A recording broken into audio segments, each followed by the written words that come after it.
Malaysia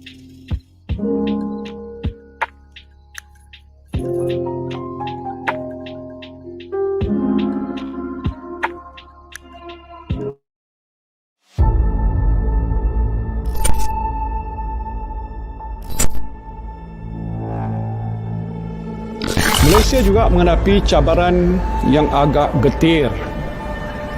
Kadar pengangguran di Malaysia adalah di paras 3.9%. So, isu yang tak settle-settle di Malaysia lagi adalah pengangguran. Pengangguran meningkat kepada 5.0% pada bulan April 2020. Mustahil ke kalau kita nak lahirkan usahawan sebenar melalui pendidikan tinggi?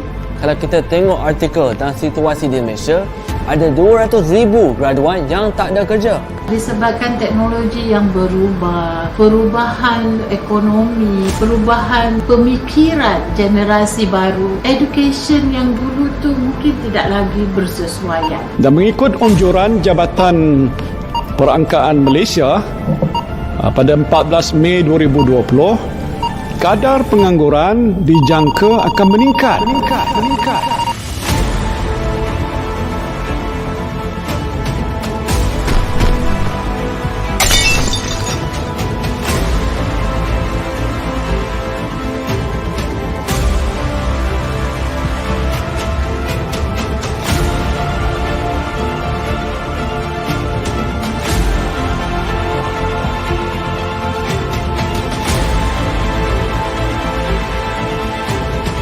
A marriage, perkahwinan antara traditional learning and kemahiran. Welcome to the revolution.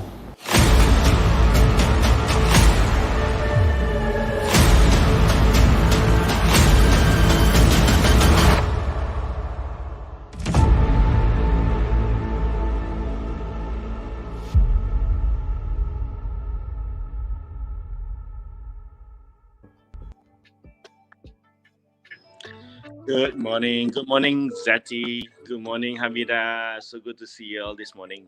Hey, so today's topic is very interesting, reason being as well, I'm actually in one of the hotels in KL, going for a presentation, and exactly what I'm talking to you all about, how do you pitch your sales, right? Because most of the time, let's put it this way, being an entrepreneur, building businesses, you have great ideas, but your great ideas need somebody to buy it, correct?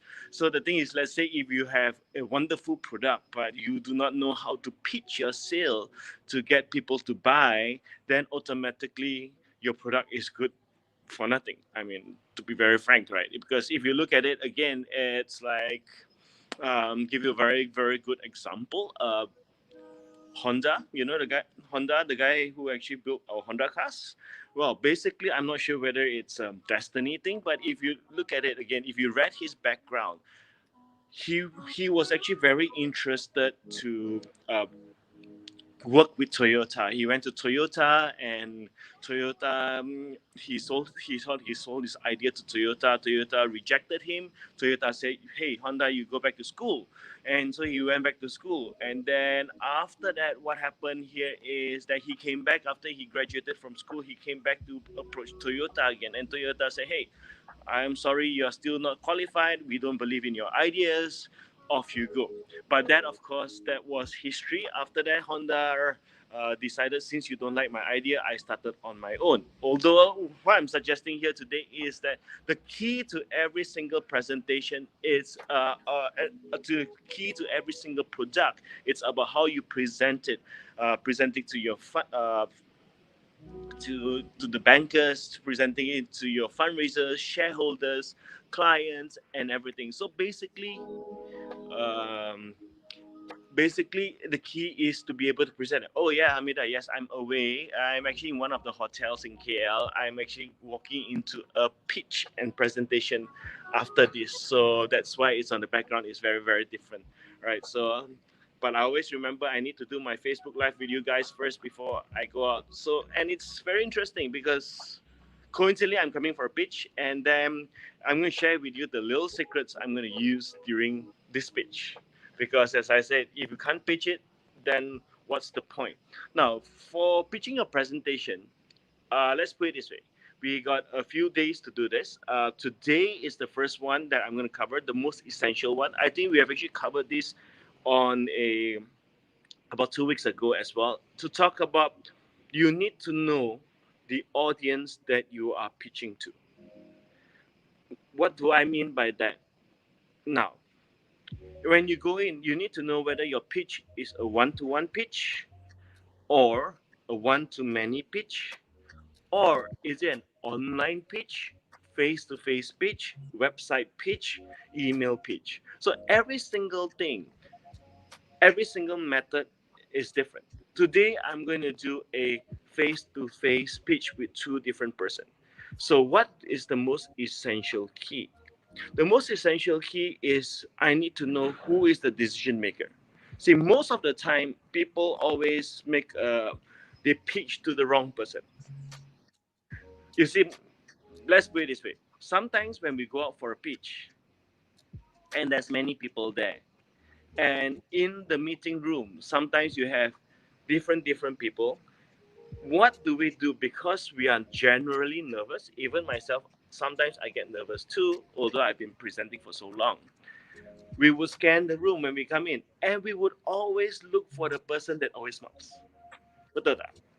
True, because imagine if the guy sits there and he gives you a frown all the whole time, but then if the person is the decision maker, we want to pitch to the guy even though he frowns. Am I right to say that? Because if you are pitching the wrong person may agree with you, but the guy is not agreeing with you. The decision maker is not agreeing with you. So the key is to scan the room and to first look at the person. Of course, if you're in a company's context, it's very easy because who is the person sitting on a chairperson's seat? That's it. You basically influence them. But then if you're in a round table and the person doesn't tell you the position, now this is the question.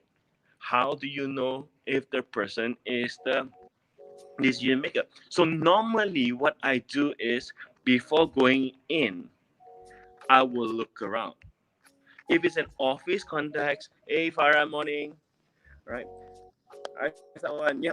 In an office context, normally I would see whether there are photos, whether there are awards, if there are names around. So this is where in which that I would normally go around, and then I would mostly check out their website before we come in as well. You need to know who it is. Now, the moment I walk into the meeting room, now once I know roughly who the decision makers are, I will look at them. Whether they are a dominant person, influencer, steady person, or a compliance person. Now, generally, we have covered this topic before. If you have not heard me cover the topic, please rewind back in a few days ago, about 2 weeks ago, we actually did the topic. If the person is a dominant person, okay, if the person is a dominant person, then basically I will go in and pitch it in this format. Don't tell them about the background of my company. Basically, the background of the company is always in a brochure format and it's placed there. All right, I'll go straight to the point. Sir, good morning, or ma'am, good morning. I'm here today to be able to pitch, to be a business partner with you, yada yada. And if you're going to work with us, I can guarantee you this amount. All right, this is it. You would like to make the decision, and we'll come back to you. Straight to the point. If the person is an influencer, all right. Oh, Sophie, terlepas but never mind. Look at the replay. Go back to our YouTube channel. All right, you will be able to see everything. Right, so if the person is an influencer, you will realize that the person normally walks out in a very more social gathering, social chatty manner, etc. Then what you do is don't focus on the topic. Focus on getting to know them. Ask them, hey, you have a nice office. You know, what do you do? Your people around here are joking, and get the person to talk. The key to pitching is not about talking. Key to pitching is sometimes about listening and asking the right questions. Influencers are generally the type where you actually talk to them, get to know them, and then they would love you. And then ultimately, it's easier for you to close that deal. It's like, by the way, when I'm here, actually, my reason I'm here is, of course, now that I know you, we built a friendship, is to see how we can work hand in hand together to do this business. The third type, if the person is a steady type. Now, for the steady types, generally, if you have a PowerPoint and presentation, will be wonderful, all right? But everything in a very structured format, very friendly gesture. You yourself need to be more friendly, not too formal. Whereas if you're talking about the compliance people basically please make sure your documents are ready, PowerPoints are there, researchers are there, everything needs to be very structured. Always start with your company background, how are you credible, and then how can you make sure that you can actually deliver your results, and what's the bottom line. Everything, give them a project timeline will be good. See, presentation as different topics. Sometimes I actually print out my presentations, hard copy, soft copy, everything will be there, but none of it is open. Why? Because the person is an influencer. PowerPoints are there. The person is a dominant. I don't even switch on my computer. The biggest challenge is that sometimes we are too happy or too eager. Whenever we go for a meeting, there will be a projector there, and straight away we want to put up our projector. And that's the biggest flaw, my friends.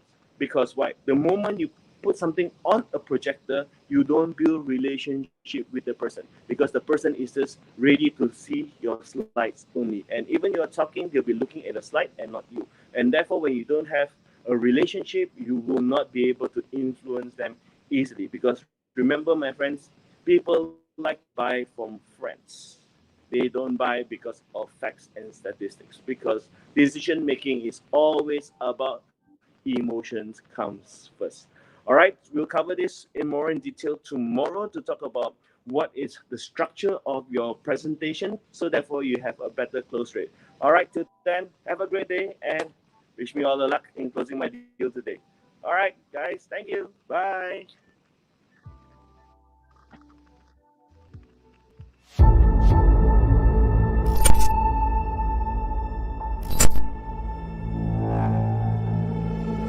Malaysia juga menghadapi cabaran yang agak getir. Kadar pengangguran di Malaysia adalah di paras 3.9%. So, isu yang tak settle-settle di Malaysia lagi adalah pengangguran. Pengangguran meningkat kepada 5.0% pada bulan April 2020. Mustahil ke kalau kita nak lahirkan usahawan sebenar melalui pendidikan tinggi? Kalau kita tengok artikel tentang situasi di Malaysia, ada 200,000 graduan yang tak ada kerja.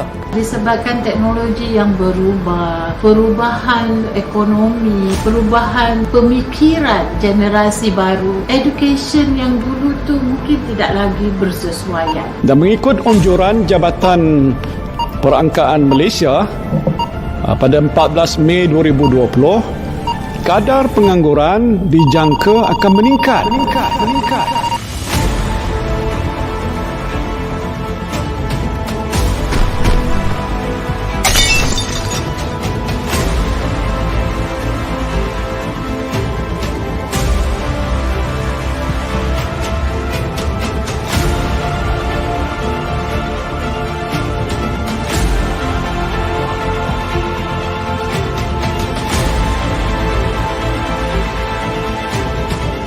Marriage, perkahwinan antara traditional learning and kemahiran. Welcome to the revolution.